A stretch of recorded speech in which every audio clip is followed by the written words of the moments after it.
There we go. Testing. There we are. Okay. Good morning. Chapter 31, page 415. Before we get started, let's lay the groundwork for where we're at. In chapter 26, the Alter Rebbe established a fact that a person needs to be happy, needs to have joy, and not sadness. The reason being that when two people are fighting in an arena, who wins? The one that's more motivated, the one that's has the spirits up. The one once you get, sad and depressed, and you start having negative feelings, you lose even if you're stronger, because there's a constant battle between the animal soul and the godly soul. So in order to make sure that the godly soul wins, you have to be happy. The problem is that people have many things in the world that can cause them sadness. And Alter Rebbe divides it into two things: sadness that comes from worldly things, from health, wealth, life, etc. And then you have sadness as a result of spiritual things, of your position and your place in your spiritual life.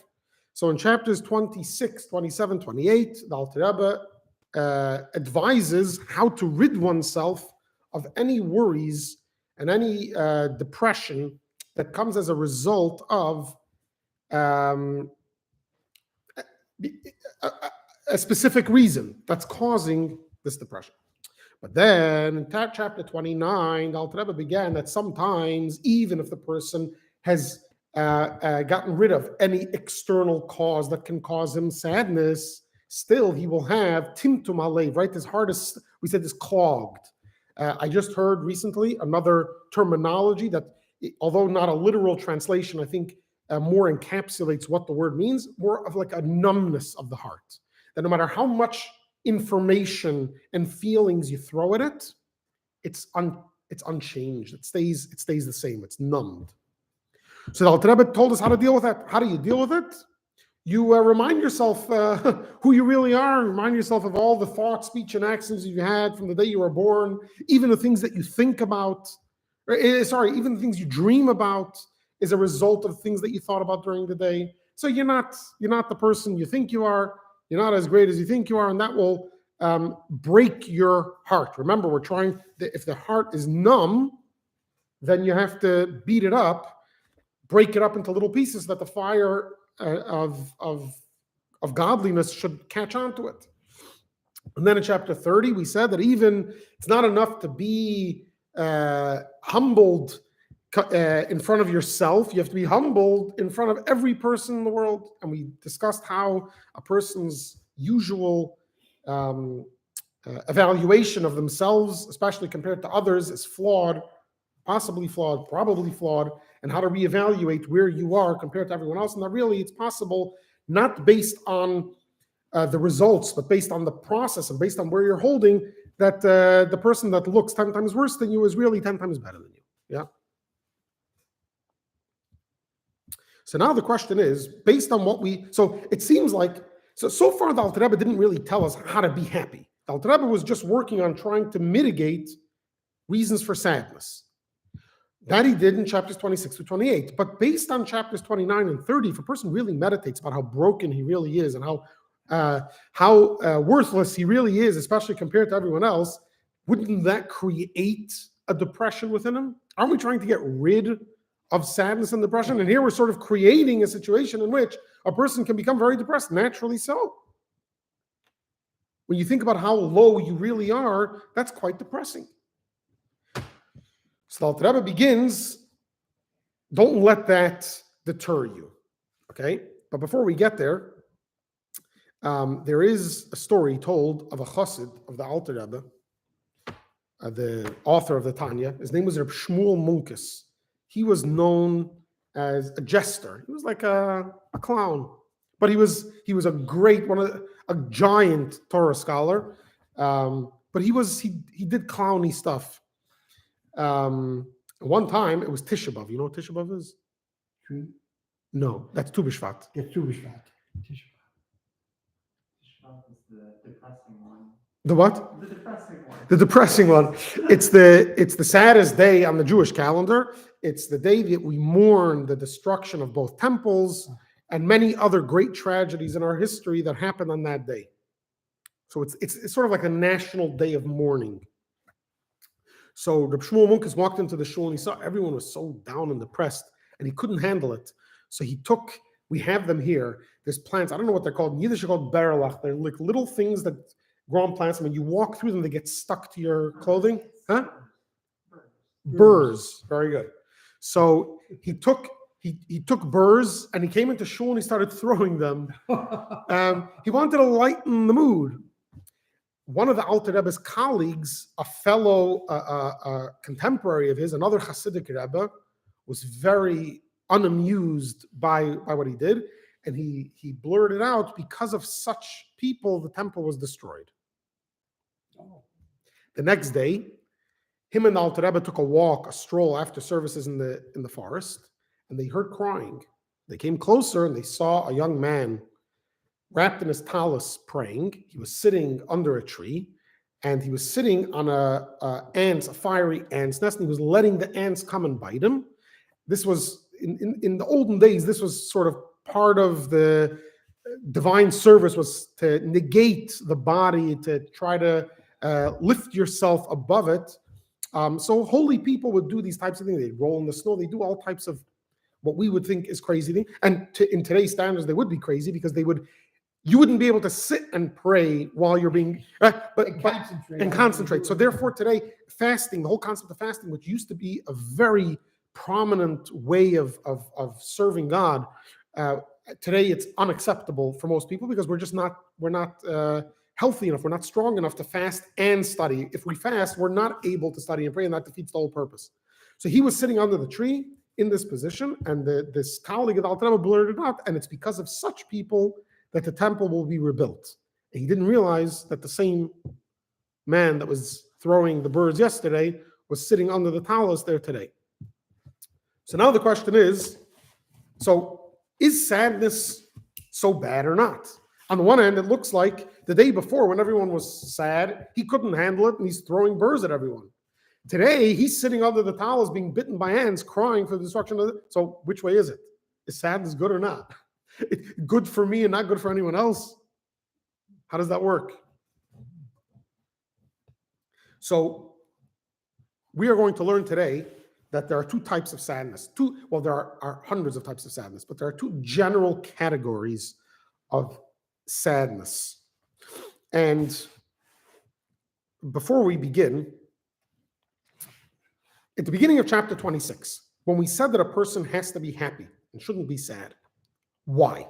What's so good about happiness and what's so bad about sadness? Do you remember? Happiness gives you openness, gives you the ability to do the work.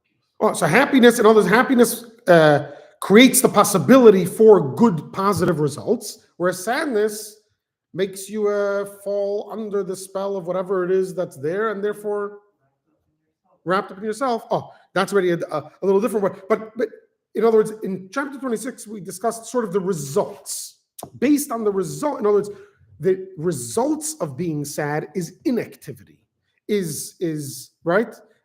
Whereas the results of happiness is activity. So therefore, but is there anything inherently wrong or bad with being sad? Or it's just because it results in inactivity, so therefore it's bad because nothing good comes out of it. But let's say, hypothetically, if you can get something good to come out of it, would sadness be a good thing?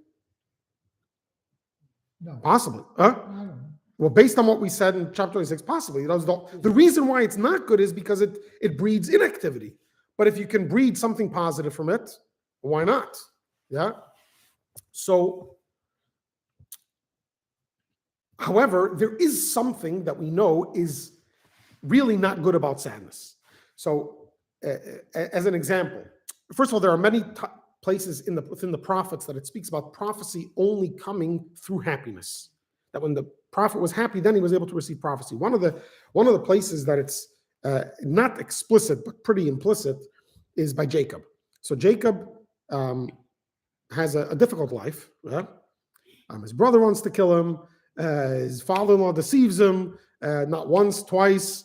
First the woman he marries, and then with all his money. And And then finally, Jacob settles back in the land of Israel, and Joseph, in his mind, dies, right? The brothers come back and they say Joseph was killed. And he starts mourning. And he's for 22 years, he's mourning the loss of his son. Now, Isaac knew that Joseph was still alive. Isaac was still alive at that time, at the beginning. Isaac knew he was still alive. You know how he knew? Because the nature is that a person stops mourning at a certain point. You don't stop being sad. You never get over it. You don't forget it, but you stop mourning. The mourning decreases as the time goes on. And Jacob sat in the same state of mourning for 22 years. He wasn't himself. What happens when he gets the news that Joseph is alive? So the verse says, Vatechi ruach Yaakov avihem. And the spirit of Jacob, their father, Vatechi, came back to life. What does that mean? He was alive before. Yeah, but not the. His spirit came back to life. Right. What's a spirit? It's not a regular term that's used. Godly soul. Oh, not godly soul. Godly soul was always there. It was always. Right, but I mean. So what does it mean it came back to life? So the word ruach many times is used for like the divine spirit that rests on a prophet, that rests on a person. So for 22 years, God did not reveal himself to Jacob. The divine spirit did not rest on Jacob. And it was at that moment that the divine spirit returned to Jacob. And that's why Jacob didn't have sort of the prophecy to know that Joseph was still alive, because the divine spirit wasn't with him. He didn't have those divine glasses to see things that the ordinary person can't see. And why is that? What happened that got rid of it, and what happened that brought it back? Sadness. He was sad, and God's spirit departed from him.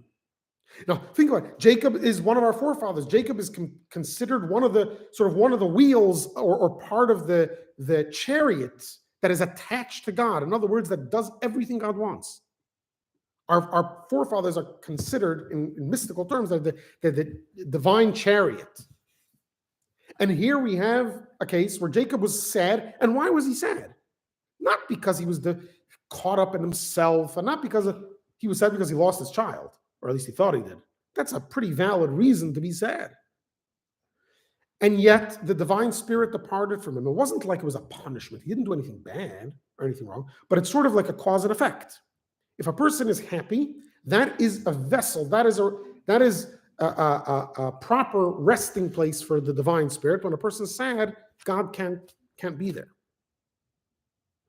So there is something inherently off with sadness. Okay. However, this seems to make the question even stronger.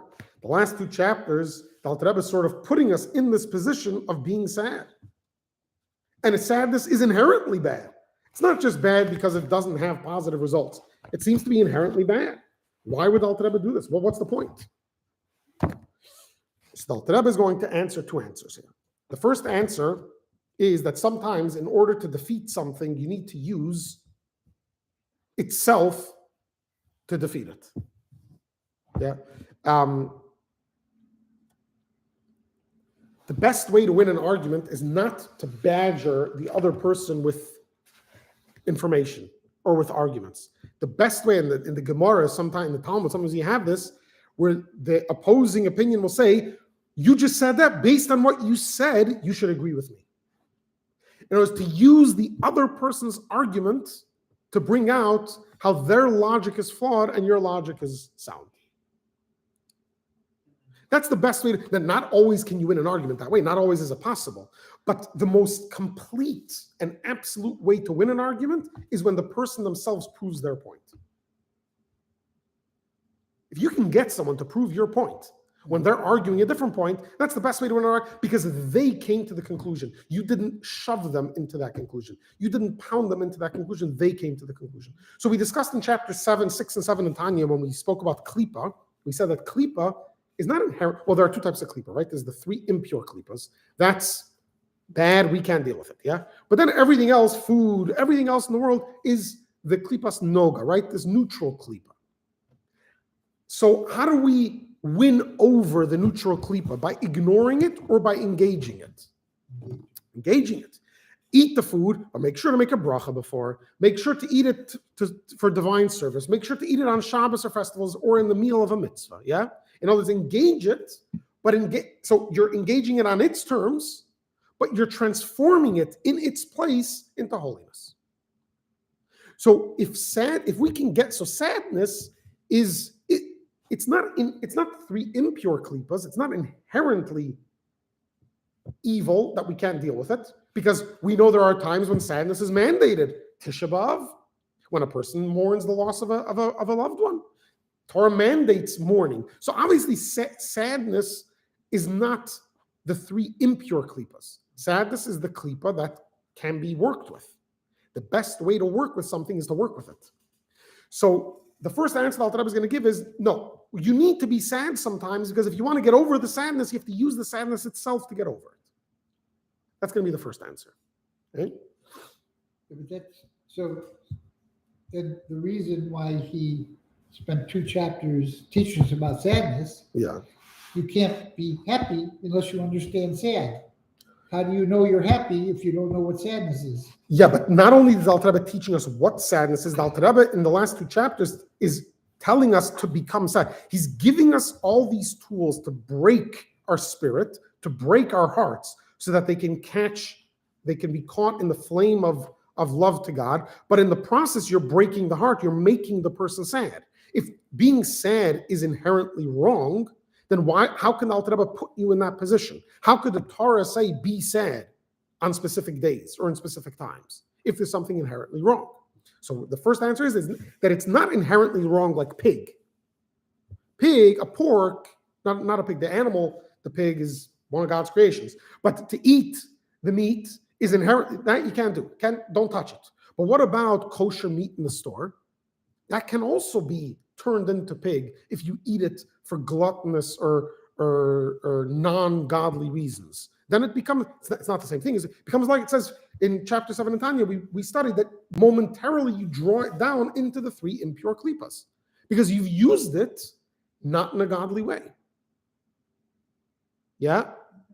So if you use sadness just for the sake of self-indulgence, then you've taken this sadness and made it wrong. You want to elevate sadness? Use sadness for divine service. So Alter Rebbe is going to show us how you can use sadness to elevate the divine. So that's going to be ready towards the second reason, but we'll get there in a minute. Let's first do some of it inside. Yeah, make sense so far? Okay. Chapter 31. Even if dwelling, so now as a continuation of the last 2 chapters, we're sort of, the Alter Rebbe is pulling us down on from our pedestal.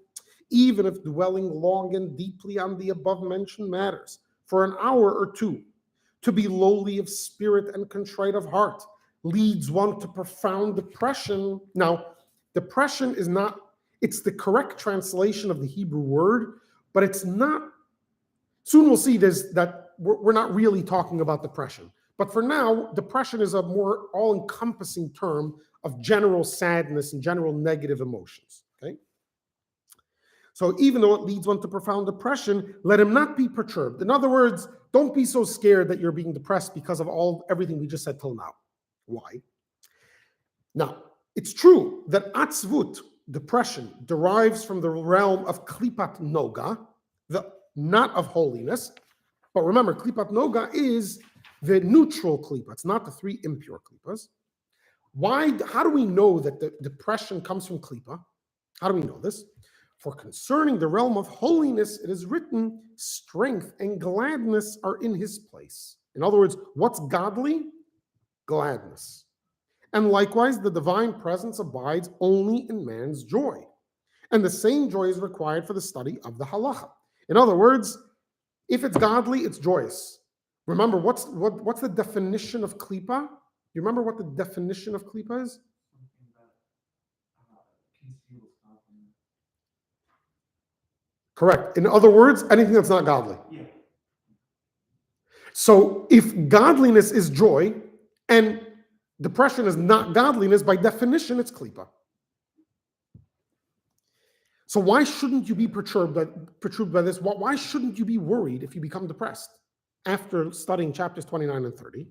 So he says, any depression then comes from the realm of klipat noga, except that if the man, so in other words, any depression comes from klipas noga because it's not joy, it's not gladness, except that if the depression is due to spiritual matters arising from one's realization of his spiritual failings, which is what we discussed in the last 2 chapters. In other words, it stems from the good contained in klipat noga, because klipat noga, remember, is neutral. It has the potential of being good or bad. So if the depression is because of your spiritual status, this is the good in klipat noga. For as mentioned in chapter 1, klipat noga contains both good and evil. Evil here does not mean wickedness and murder. It means anything that's not godly. The evil in noga is the source of ordinary depression. Okay, so ordinary, when a person becomes depressed and doesn't want to do anything, that's not godly. That's not divine. That's ordinary depression. That's the evil side. That's the opposite side within klipat noga. The positive element in noga gives rise to spiritually motivated depression. Yet, even the element of good contained in noga is after all klipa. In other words, even though it's good, but it's only in potential. In the moment, right now, it's still only klipa. It's not divine. When I eat, when I drink water to have energy to give this class, at the end of the day, this is klipa. Sure, I've transformed it. I've revealed the good part of it, but it's still klipa. It's still, you don't see the God divine. I feel the divine in the water. You don't necessarily feel it, but in the Torah we're learning, that's divine.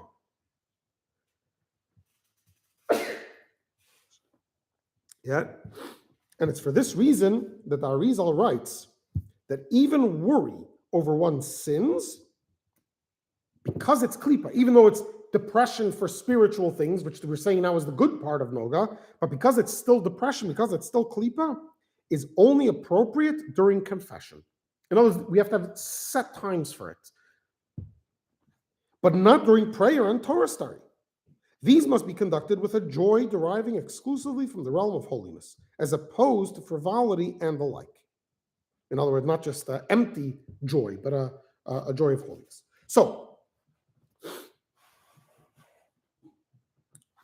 comes out that being depressed from divine, from spiritual matters is the good part of klipa, but it's still klipa. It's still not divine. So why go there? Why is the Alter Rebbe taking us there? So he says, yet this is precisely the method of humbling the Sitra Achra. You want to help your soul ignite. You want the fire to catch on to your soul?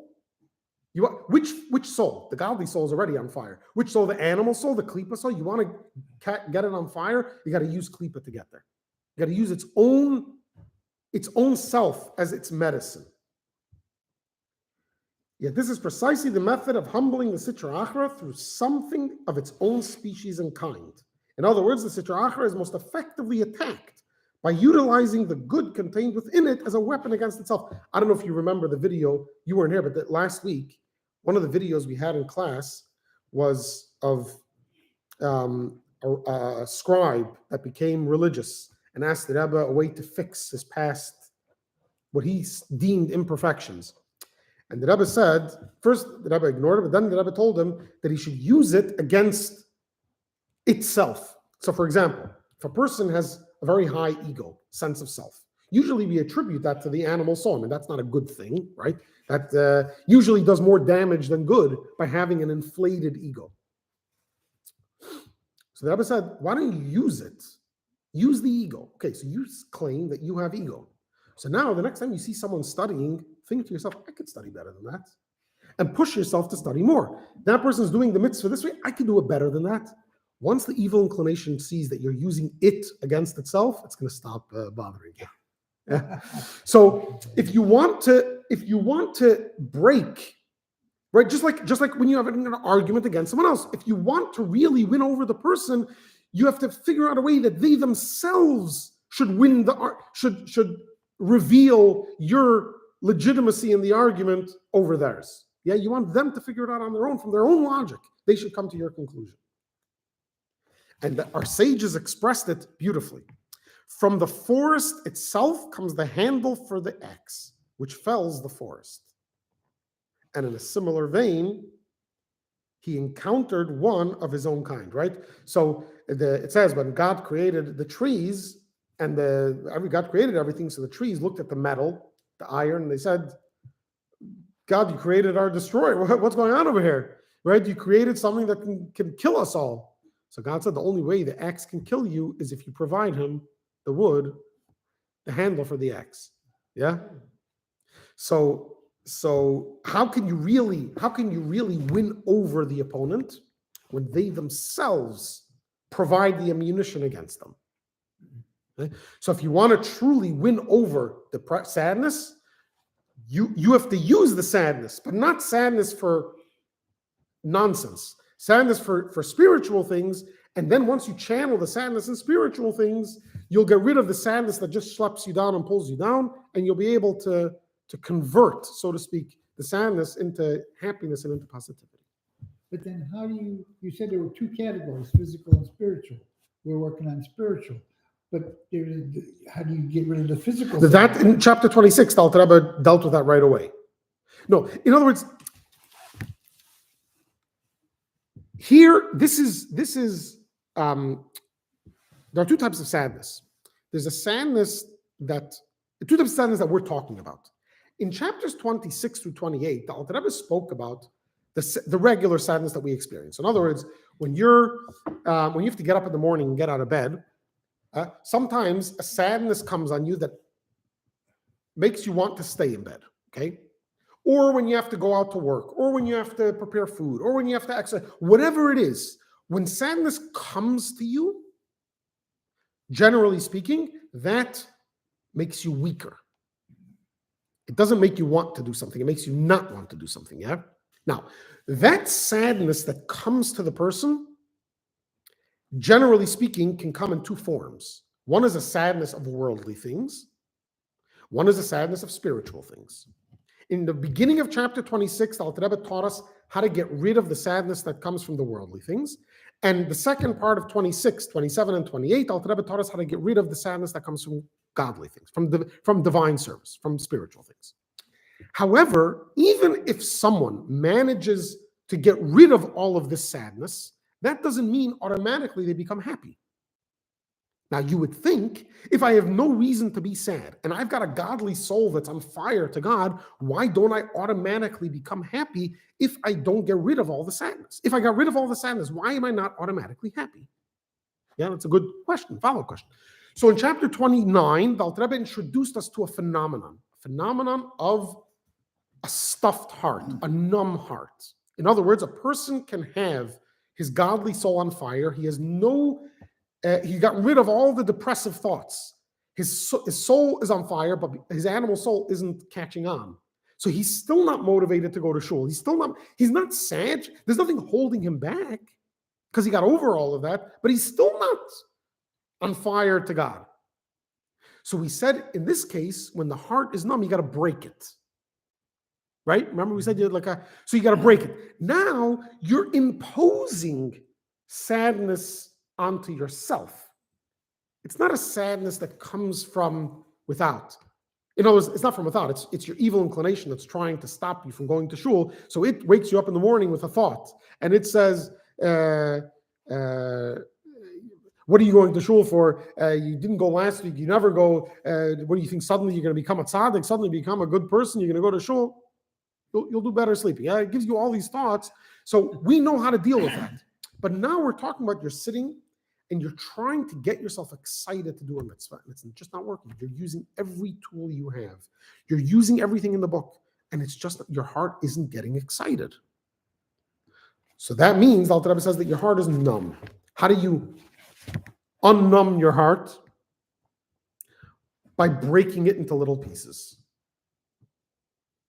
The problem is now you're depressing yourself because you're breaking yourself apart. So you're depressing yourself. But if you're using spiritual matters to depress yourself, yeah, so that leads to a good result. Why? Because you'll break your heart. Yes, you'll be depressed momentarily, but now your heart will be able to catch on to catch on fire from the fire of the godly soul that resides next to it. It's more of a vessel. It's more of a, right, like you have, like the example of a wet log.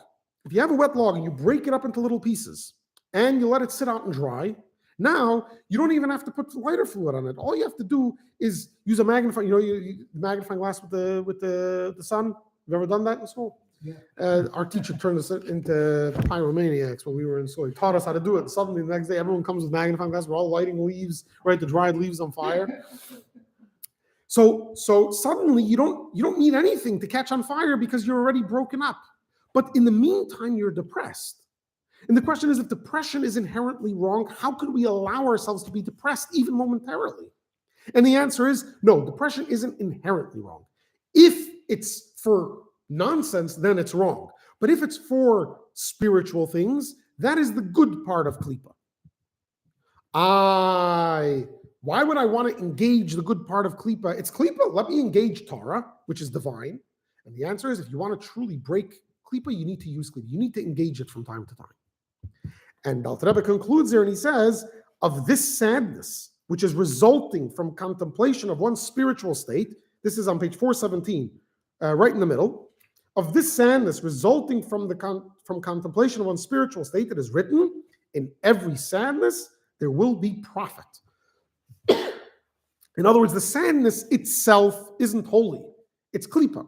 But the result of sadness will be profit. The profit lies in the joy which follows the sadness, as will be explained later. In other words, in what way the sadness itself leads to joy. Okay, so right now we have that the sadness is good because it leads to joy and it leads to the erosion of the klipa.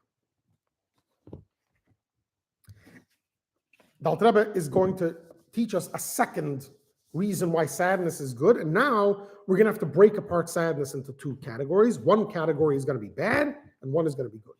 But before we get there, as an introduction, there's a story. There's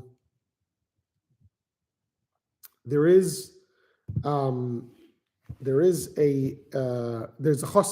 famous chassid. He was killed by the Nazis. He was the previous Rebbe's personal secretary, and he lived through the Stalinist years in Russia, and eventually was killed by the Nazis. He was known as a very tough person, very strong-minded, strong-hearted. They say there were 3 times in his life that he cried. Anyhow, that's the type of person he was. But he was also served as a mentor in a yeshiva for students.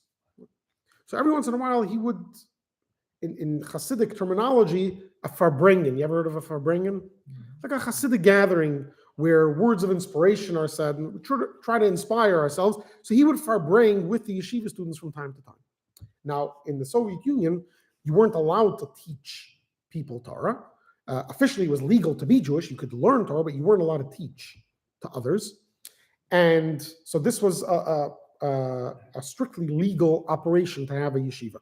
So they would have the yeshiva, in some hiding place, but they also had someone that would stand guard and watch. And if they saw the authorities approaching, they would have signals that they would give, and everyone would disperse. Some people would run through this exit, that exit. Other people would hide, do things. Anyway.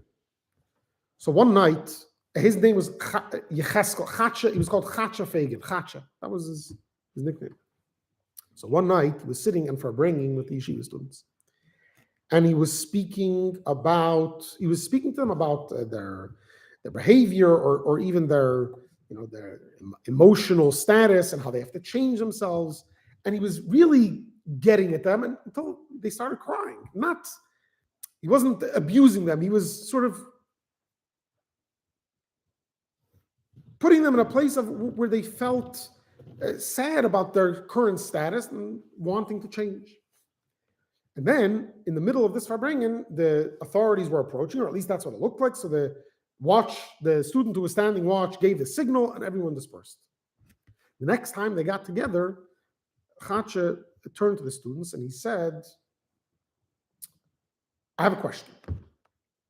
It seems odd to me. last time we were together, we spoke about changing, and everyone started crying. And then you heard that the authorities were approaching. No one sat and cried. What did everyone do? You jumped up and ran. Why is it that when we spoke about change internally, people didn't get up and decide to change, but you just started crying? And then when the authorities approach, suddenly everyone gets up and starts running.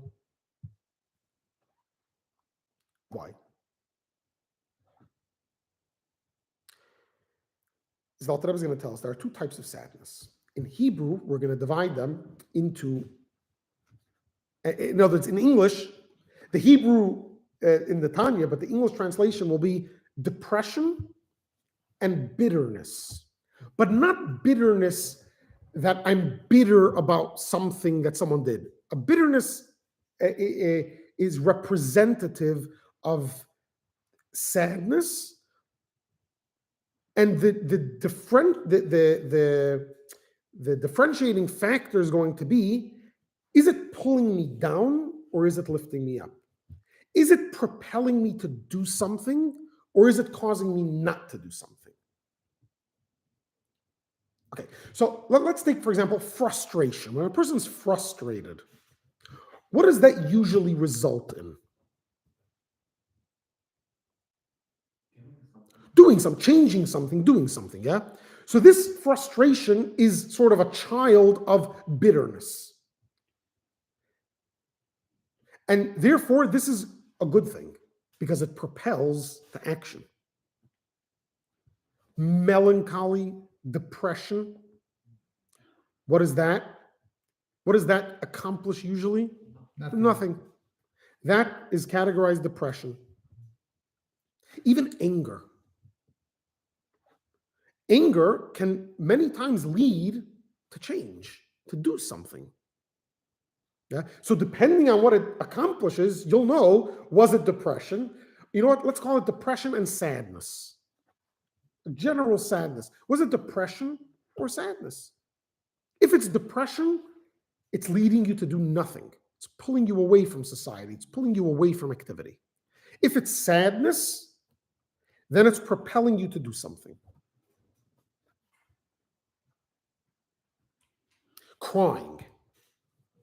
Usually when someone actually cries, that means they want to change. They're on the path of changing. Usually that's what tears mean. Not always, but many times, right? When someone is I don't know if this is true actually, but I would imagine in a therapeutic setting, when a person cries, that means that something's happening on the inside. Yeah, they're not anymore stuck. They want to release something to change, to cause change. Yeah. So this wouldn't be depression. Tears wouldn't connote depression. They would connote sadness. It's fascinating. In Hebrew, the word for depression is atzvut. Okay? If you look in the Tanya, you'll see the word. Let's see, we're right here. On the last paragraph of page 417. Last paragraph of page 417. Oh, you're saying, no, you could look there, that's fine. 415, it says Atsu. Yeah, perfect. Okay, so I'm looking where, if it has in Hebrew. Oh, okay, let's look on page 418. We're not there yet, but you look. The first paragraph you see on page 418, we're not there yet, but you see on page 418, the first paragraph says, for atzvut. Atzvut. And then the second paragraph starts with mirirut. Okay? Atzvut is translated as depression, mirirut as bitterness. Literally, the word mirirut comes from the Hebrew word mar, which means bitter. Okay? Very good, as in maror, bitter herbs. Exactly. So now, wow, that's quick thinking.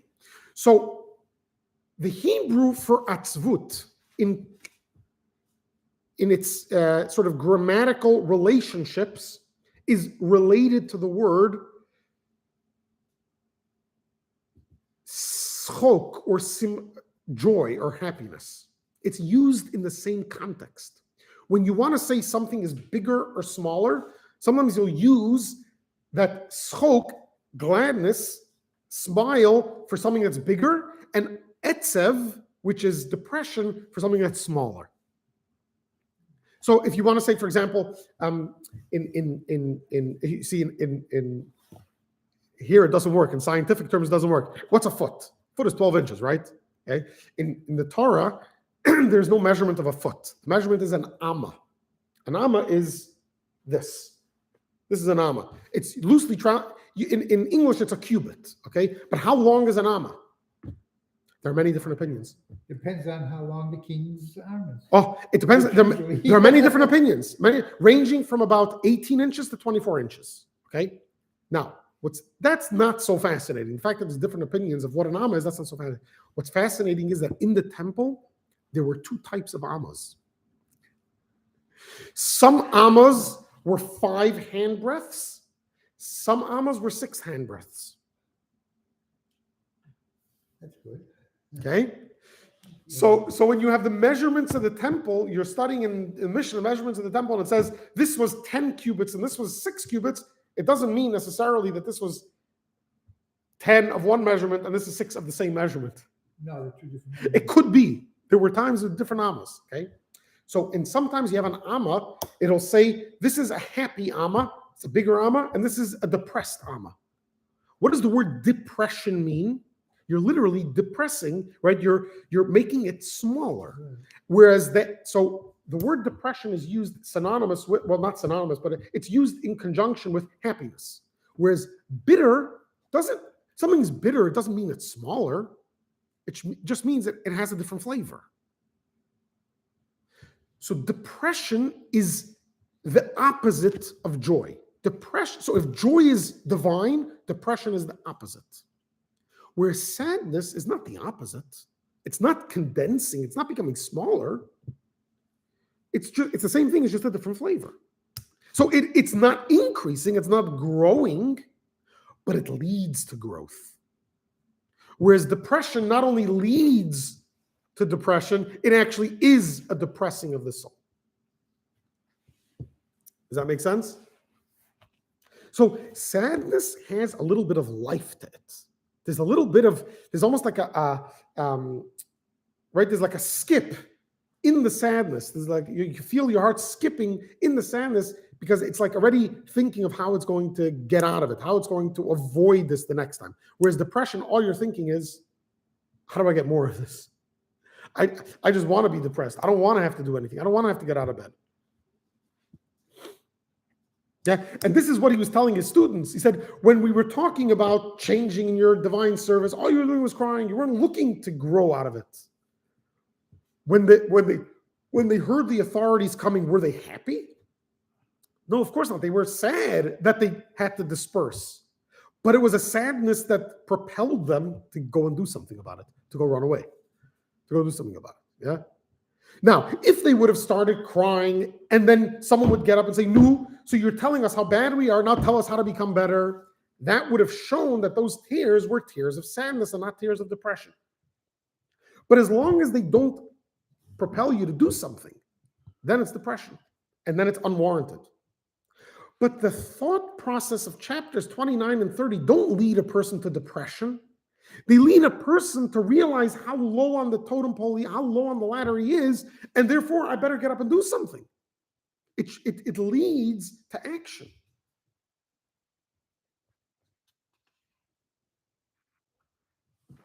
Yeah, does that make sense? So in other words, sadness that has a skip in it, that has life to it, is actually divine. Because we said anything, right? What's real life? God is real life, right? It says, we say in the verse, "Va'atem hadveikim b'Hashem," you who cleave to God are all alive. Life represents godliness.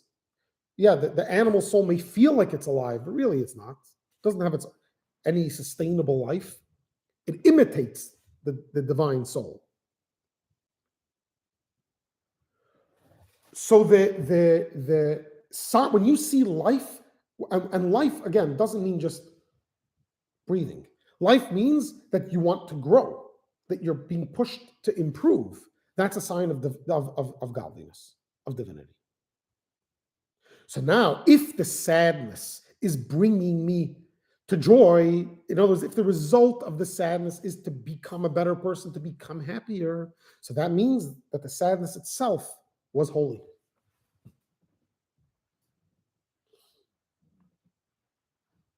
Yeah? So even though in the moment it's sad, when a person's mourning, they're sad, and it's meant to be sad, but at the same time, if the mourning is done properly and the person wants to advance, let's say it's a parent, their parent's legacy, they want to do something in the parent's honor, in other words, it's propelling them to positivity, this mourning was a holy mourning. If it makes the person depressed and want to become reclusive and closed up, that's a depression.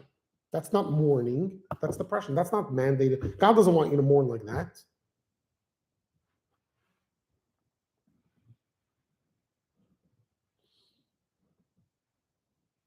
It's interesting that in Hasidic melodies, most or many of Hasidic melodies are uplifting and happy tunes. But there are many, what one may consider to be sad tunes. But if you listen to there's a tinge of, not just a tinge, there's a large element of hope, of yearning in the sad songs. It's not sad for the sake of being sad.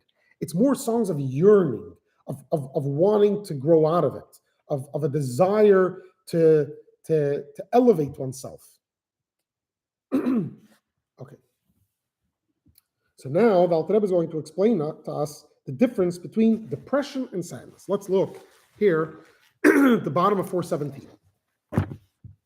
In truth, however, the state of being contrite of heart. So the first answer the Alter Rebbe was the reason bitterness is okay, the reason sadness is okay, is because if you want to break the klipa, you have to use the klipa. But really, there's nothing inherently good in the sadness itself. Now the Alter Rebbe is going to tell us, no, there is two parts to the sadness. One part can be inherently good. In truth, however, the state of being contrite of heart and bitter of soul, in other words, remorseful over one's remoteness from God and over the fact that one's soul is clothed in the Sitra Achara, can by no means be described in the holy tongue, in other words, in Hebrew, by the term atzvut. So atzvut isn't really the right descriptive terminology. Why? For atzvut means, remember, atzvut, it loosely translated as depression. Atzvut means that one's heart is as dull as a stone, and there's no vitality, in other words, arousal of feeling in his heart. You know what else a stone is? Very heavy. What happens when a person feels depressed? Very heavy. They can't move.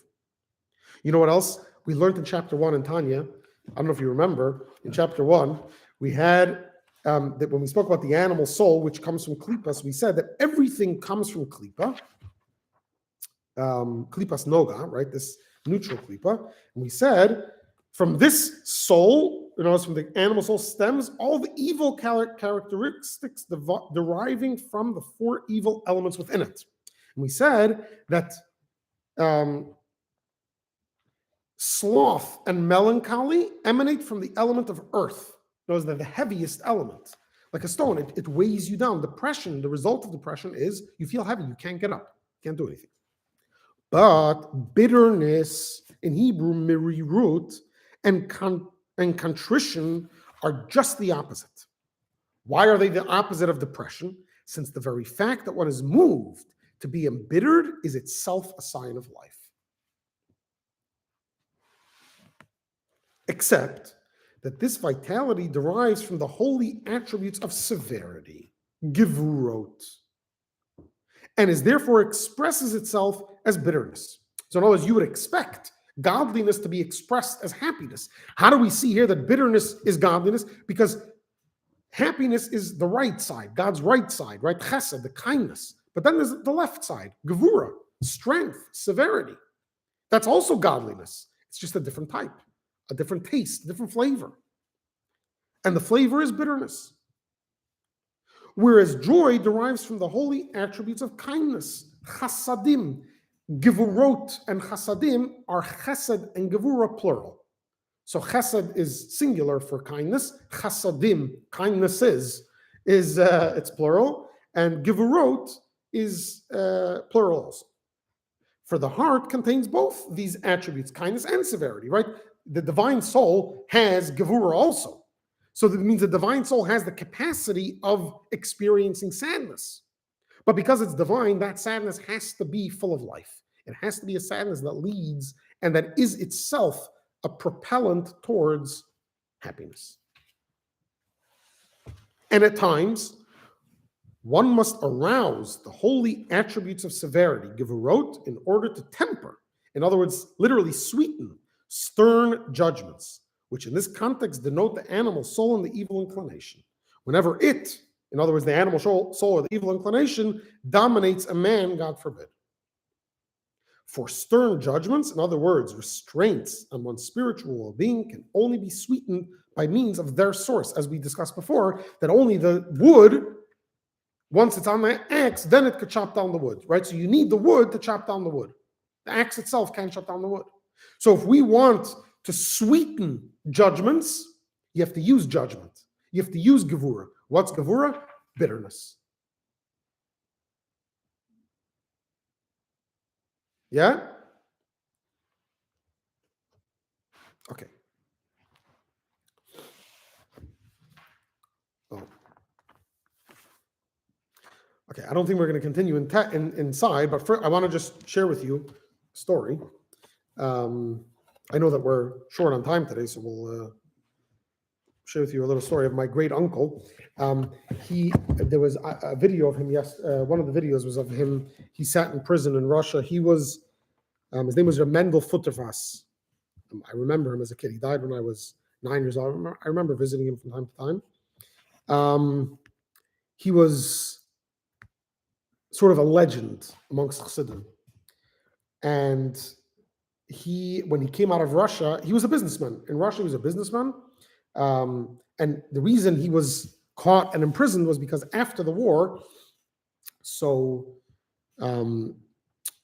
there was an agreement between Poland and Russia to allow all the Polish citizens that were taken during the war into the interior of Russia to go back to their homeland.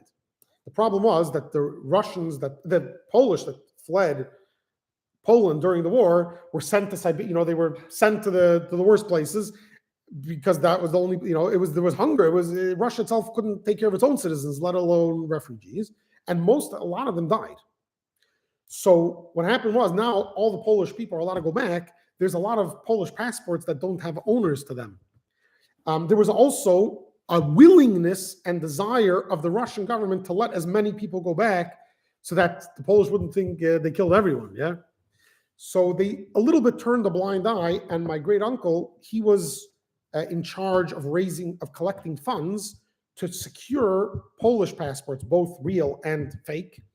And that's how literally thousands of Hasidim left the Soviet Union at that point. All my grandparents came out, and some of Stern's grandparents also came out from Russia at that time, 1946, after the war.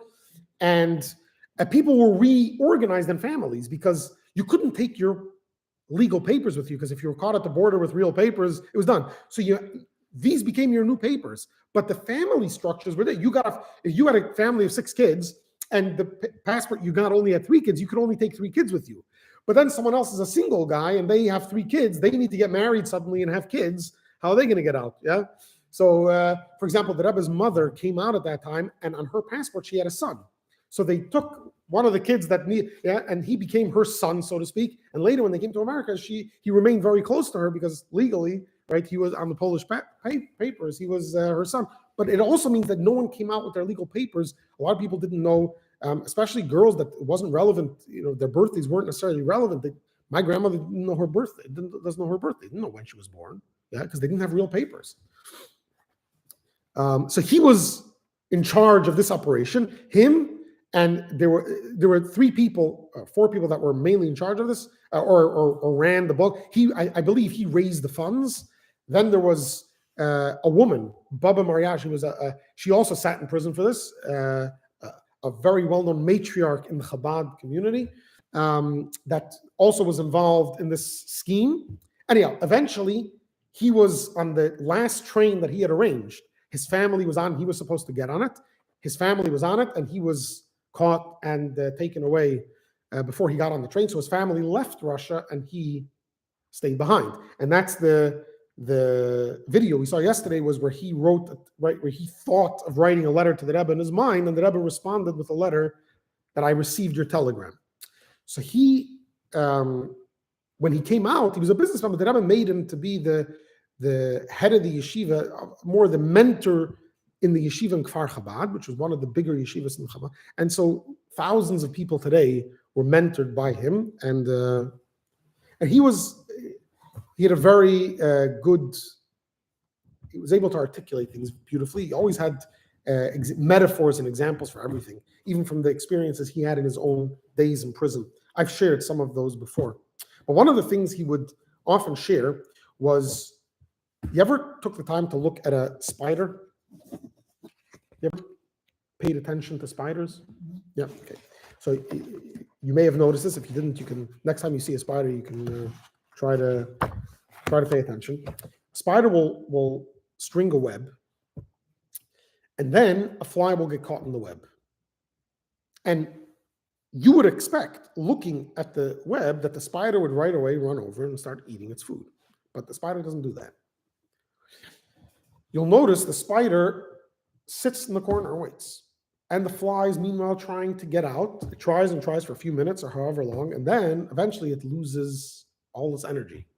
And then the spider goes over and devours its meal. Or sometimes it'll wrap it up and save it for later. Yeah. And he would use this as a metaphor for the evil inclination. Yeah. The evil inclination knows that a person wants to do the right thing. Yeah. So it tries to catch you in its web. And then you try to fight it and fight it and fight it. And at a certain point, you're just too tired. You become depressed. And then it can attack you. And it can make you do whatever it wants. Hasidim would say that the evil inclination doesn't want you to commit the sin. The evil inclination, its objective is the depression after the sin. Because once you're depressed, then his control is limitless. Once he's gotten you to a place where you're so heavy, you have no desire to get up, now he can do whatever he wants. The sin, that's just sort of to get there. No. So the next time we have a negative feeling, the question we have to ask ourselves is this causing me to get up and do something or not? If it's making me want to sit here longer, that's dangerous. Now, you can't think yourself out of that. You have to do yourself out of that. You have to get up and do something, and then your mind will be taken away. When you're depressed, you can't think yourself out of depression. Doesn't work. Try it. Won't work. But what you can do is get up and do something. And then 5 minutes later, you don't even remember you're depressed. That just shows how shallow and substanceless the depression was. And that's negative. That we have to get rid of. But the sadness, the bitterness that leads to growth, that's beautiful. That's divine. Because that's going to get you to a better place. All right. Yeah.